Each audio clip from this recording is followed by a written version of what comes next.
Ayan. Yes, hello mga sis. Good afternoon po. Nandito po kami ngayon sa pwesto ng kapatid ko. Ayan, baha po.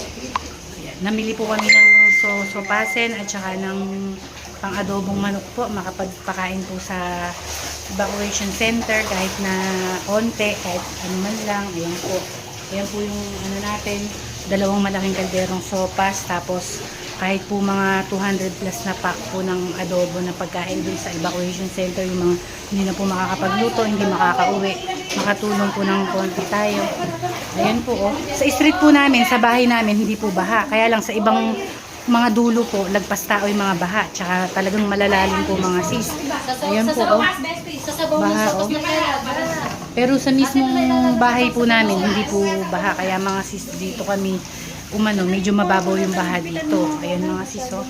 Nakataas po lahat, oh. Naglakad po kami papuntang palengke hanggang dun sa highway. Nilakad po namin yun kasi pag sa tricycle lulubog, na babasa rin po.